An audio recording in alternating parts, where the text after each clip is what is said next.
This is the Klaviyo dashboard of one of our clients that generates over $1 million a month through email marketing. And here's the dashboard of another one of our clients who's generating over $490,000 per month just from email marketing. Finally, we have another client here who's generating just over $287,000 a month from their email marketing channel alone. What they all have in common is that they have systematically removed all of the bottlenecks from their email marketing accounts, allowing them to scale revenue and profit consistently as they made their journey to 8 figures in revenue and beyond. Email is incredible and doesn't require a huge budget to see great returns. You don't have to spend a ton on ads, constantly worry about creative fatigue or anything like that. In this video, I'm going to teach you how to audit your email marketing account and find out where the big opportunities, levers, and bottlenecks are for you to relieve so you can scale to 8 figures and beyond, just like our clients have. So without further ado, let's get into it. So what we're going to be doing today is running through a framework, and this framework is made to help you find opportunities within the channel that you probably didn't know existed in many cases, and help you correctly diagnose where the underperformance is within your email account. You've got to realize that every single brand is different and their bottlenecks are going to be different, and their email marketing accounts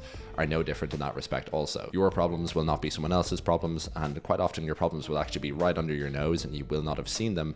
And so sometimes it takes a fresh pair of eyes to tell you where those bottlenecks may be so you can get a good perspective on where things are currently. I also wanted to add some of the key terms that we're going to be going through today, just so people know what we're talking about at all points. So deliverability is what percentage of emails go to our list primary inbox and what percentage of our emails are then being opened by our subscribers. We have list growth rate. This tells us the percentage of new website visitors that are actually converting into email subscribers. Your pop-ups conversion rate will tell you this, but you also want to collate all subscriber sources at the end of each month. We then have flows, which are automated email sequences sent to someone when they take a particular action, such as abandoning a cart or being added to a list by subscribing to a pop-up, let's say, or when they've recently gained a certain characteristic. So they may have just joined a segment, let's say, and that will then trigger a different flow. Campaigns, these are non-automated newsletter emails sent to our list on a regular basis. And then finally, we have our engaged segments. So these are groups on our list which are created based on a specific time period in which they engaged with our brand in some way. So we have this defined as below. They've either opened, clicked, been active on site, or placed an order in the last however many days, and they can receive marketing still. So there is a reason I laid out the glossary in that exact order, because it's actually going to be the order in which we're going to be troubleshooting accounts here. You'll often see multiple different issues within an account, and everyone's account is different, but with this framework, you'll be able to cut through a lot of the noise and simply find where your bottleneck is. Also, with the order of events here, some problems come upstream of others. There's no point in having the best flows in the world. Let's say if your deliverability is very poor, no one's actually going to open the emails. So we need to fix that problem first before we can then go through and fix the next problem, which could be your flows not being in the position that they need to be. So with the example I just talked about, I have definitely given away the first secret, which is that we're going to be looking into deliverability first above anything else. So with a lot of people thinking about email marketing just as flows and campaigns, they then miss out on some of the problems which can come upstream of that, such as our deliverability or our list growth or other things along the line. And really, you can have the best flows in the world, but if no one's getting them, it doesn't really matter, does it? This is a very common problem we see every single month with the brands who apply to work with us. And luckily, there's a simple key to know if your deliverability kind of sucks. If your open rates on regular campaign sends are sub 30%, there's room to improve. If there's sub 20%, you have a big problem to fix. And if there's sub 15, be on red alert. Your domain itself could actually become burned. Now, if you're in one of those categories which are a bit more worrying, do not panic. There are simple measures that you can take which can get yourself out of that poor category into the great category in really 5 or 6 weeks. Our gold standard is getting above 40% plus open rates on all of our campaigns, and that's an area that you can definitely get to within 5 or 6 weeks. So how are we going to improve deliverability? We have our short-term solutions and we have the long-term solutions. So if deliverability is in very poor shape, you want to exclusively send to a very tightly engaged segment. Think a 14-day engaged. Remember what we said as our definition up here. We would just put all of these X's into 14 days. We want to rework our email templates, have a bit more text or more HTML. Just don't exclusively use image slices. Your email content is fairly important. Just try and have some more live text in there. It makes it look like it's an actual human sending another email to another human by actually having text content in there, not just images, which makes it look like a promotion. You also want to send to the previous segment. Once you've improved your sender rep and you've inflated your open rates to the 60+% range by just hitting 14-day engaged for 6 to 7 campaigns, you can then expand your parameters and slowly build back up to mailing that 120, 150 or 180 day engaged, whatever you were mailing for the most part before then. And like we follow this logically, if you double your open rates, obviously that's going to do very good things for your revenue. So start here, make sure that your deliverability is strong, because if it isn't, you are missing out on a lot of force transfer, a lot of leverage from all of the emails that you're putting effort and resource into actually creating. I also want to pull in a couple of examples to show you how rapidly this can actually improve. So you can see here with one of our brands, you can see this bottom light green line. You can see that we went from about 26 6% open rates in July, all the way up to past 40% in September. So these are things which can happen. This is also mailing actually more people on the whole because of a couple of other things we did to increase the size of their main engaged segments. So it's just to show you that you can actually do that. And then here we have this in the space of a couple of weeks, going from 22, 23% open rates all the way up to 50% plus. We've now expanded and we're now hitting more people again here. But you can see it's done some very nice things for revenue, where we're looking at around 1,000, 1,200 on average per campaign, to getting that up past 2,000 per campaign here, £3,500 in that campaign. So it goes to show you can do this very, very quickly. I've also included a deliverability guide here in the doc. I'll include this doc in the description of the video so you can go through and have a look at that. It goes through very, very in-depth strategies. It's the only doc you will ever need in terms of deliverability. It's a very good one. I'll be making a YouTube video on that in future. So now that we're off of deliverability, we are still not quite yet onto the exciting stuff of the flows and campaigns. There's one more thing that we need to go through to make sure that it's not a bottleneck within your email account. This is, of course, list growth. And because it's not so much as sexy as the other two things in the account, being flows and campaigns, it can often be overlooked. But I'm going to show you why you need to put extreme effort into this part of the account, because it has massive effects throughout the entire account if you get this right. Keeping in line with that, let's engage in a thought experiment. Let's take two e-commerce stores that are duplicates of one another. Let's take your store and say we have duplicates. Which brand do you think will make more from their email marketing channel?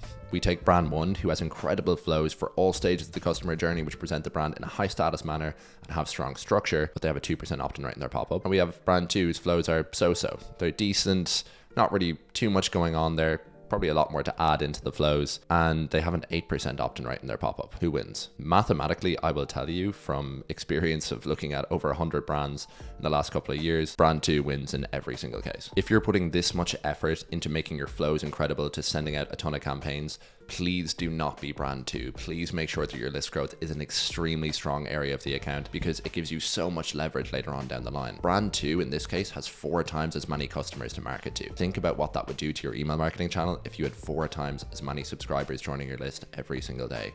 Your revenue would explode. So you're probably going through this thinking, hey, yep, that's fantastic, but what can I actually do to increase my opt-in rate? So I'm going to show you a quick example, and I'm going to show you the 4 big levers you can pull on any pop-up to make it convert as well as possible. We have the offer. So we want to strike the balance between the highest margin possible with that offer, while also being able to convert people and make it attractive for them. We want to get the timing right. So we want to ensure that it doesn't ruin the website experience, meaning we don't want it to come up too early. We want it to come up at the right time for that customer. We then have design, which is making the offer nice and prominent. In this case, we have $15 off. So just make that nice big text in the pop-up, make it dominate everything else on the page. Then we have sequence. So we have this little yes, no question going into email, going into SMS after, and then going into the final form. Splitting things up like this really helps. Within the offer, depending on what your AOV is, if you're a higher AOV store, you could go for a fixed dollar amount off offer that's capped, so you don't have to give up 10% when your AOV could be $500. So you could be giving up $50 in that case, which is a huge amount. If you're a lower AOV, but you have higher overall profit margins, percentage-wise, you could then do a 10% off. You could test that against a free gift if you have lots of other small items. There are other things you can test here. Just play around with that offer. It is absolutely the biggest lever there. Timing, we recommend waiting at least 6 seconds after the page loads, meaning that if your website takes 2 seconds to load, make that around 8 seconds at a minimum. We normally have this around 10 seconds plus for our clients. Design is making that offer super prominent, like we said, making that dominate everything else on the page. And then with sequence, splitting it up this way, we say in for a penny, in for a pound. Just go from small commitment to small to small to small, rather than asking for a massive commitment up front. And you're going to have far better conversion rates with a pop-up like this than something that asks them for their name, their phone number, their date of birth, their social security number, their phone number, on all of these things. Trust me, you will see pop-ups out there that have about 10 forms on them, and the conversion rate on those is going to be negligible. Make sure that you get this pop-up nailed. Keep testing it. Never see it as a finished product. Always have a test running on there, and make sure that that conversion rate is being analyzed and creeping up over time. Our gold standard is to see a 5% conversion rate on our pop-ups at a minimum for our clients. Industry average is probably around 2 to 3%, but if you're in the 5% plus range, you're going to be super profitable on your email marketing, provided you have all of the other things at least decently in place. And now we are finally onto the flows. This is certainly the fun stuff. Depending on your level of knowledge about email marketing, you may not be aware of all of the revenue opportunities that could be sitting here for your brand just in the flow side. As a result, we're just going to go through the 4 biggest flows here and give you complete guides for all of them. I'm going to be making a flows guide YouTube video here that's going to be far more in-depth depth. It's going to go through every single flow, so definitely subscribe below if you want to get access to that video in due course. But for now, let's go through the 4 biggest levers. The first flow that we're going to start with is the most important one in your entire account. This is, of course, the welcome series for non-buyers. This flow has 3 goals. We want to convert as many people as possible right away. We want to build the brand in the customer's mind during the middle of the flow. And then we want to get a little bit aggressive at the end to recoup as much dollars as we possibly can and increase efficiency from all of the leads that we've paid good money to get into the flow. You have 3 goals with the welcome series. You want to maximize conversions in the very beginning. You want to build the brand in the middle of the flow. And finally, you want to get a little bit more aggressive to recoup as much of your advertising dollars as possible, increasing efficiency on the flow, driving more conversions to liquidate as much of that cost per lead as you've paid on ads as humanly possible. So with that in mind, let's go through the mistakes that we see with a lot of the brand's accounts that we audit each month. First, their flows are often far too short. This means that they're sub 6 emails. They also don't mix offers and content, and they're not using progressively more aggressive or creative offers as the flow goes on. They're also using boring copy for a lot of the flow. In terms of avoiding the first mistake, we want to build status, trust, and belief and use those as levers to fuel our content ideas for the flow. You can build status by showing where you've been featured, who loves you, etc. You can see this example here with Goops, Birdie, Forbes, Vogue, and all of the other things here on screen. You build trust by showing how it's made, giving a big promise like a money back guarantee, reviews of the product, behind the scenes action. You can see this behind the scenes action here with a YouTube video from Represent. And then you can build belief by showing results, comparisons, and demonstrating use. So you can kind of see this here with a skincare brand, showing what other people put into their products and how we do not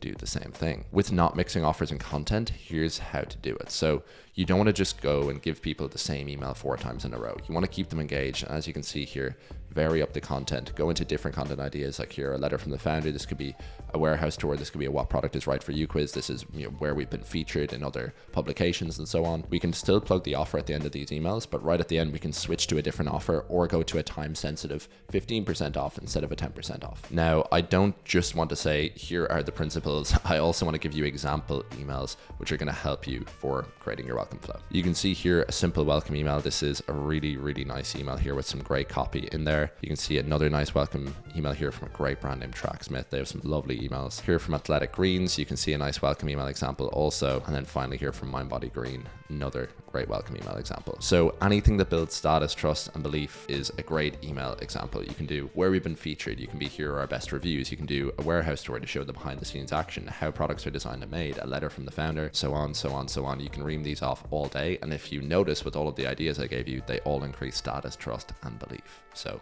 make sure you use that framework. The next flow we have is browse abandoned. So the principles of a good browse abandoned flow are as follows. We want to talk about our USPs constantly. We want to make it a little bit longer. And we want to use Trojan horse emails. These are emails that indirectly sell. So an example would be 3 reasons to buy from this brand, that we're the customer demographic also, so you can trust us. We made these products for ourselves. We have over 1,000 5-star reviews and your offer is expiring. So the next flow that we move on to is the browse abandoned flow. Now, we want to talk about our USPs constantly in this flow. We want to make it long. We want to use some Trojan horse emails. These are emails that indirectly sell. So we have an example idea here, 3 reasons to buy from this brand. We're the customer demographic also, so you can trust us. We've over 1,000 5-star reviews and your offer is expiring. These emails do extremely well. I've chucked in some browse abandoned emails examples here, but like I said, my flows guide will be coming out onto the channel very, very soon. It's going to be in a lot more depth. So make sure you subscribe and you'll be getting that in due course. Next, we have the abandoned checkout flow. Want to handle objections here directly, as you can see, by just lining up all of their possible reasons not to buy and then knocking them down.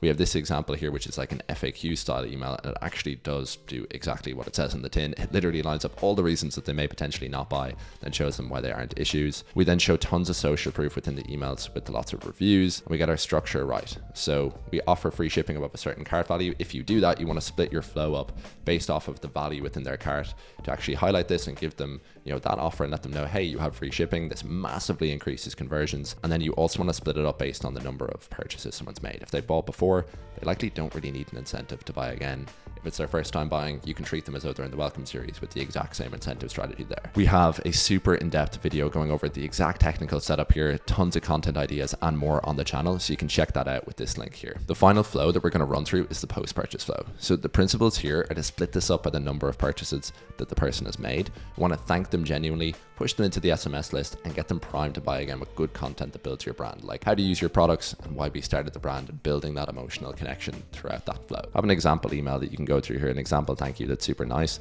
Like I said with the flows guide, we're going to be going through all of these in real depth. For now, we're just going to show you your bottlenecks. So like I said, a super in-depth flows guide is coming. Subscribe to the channel below. That's going to be coming very soon.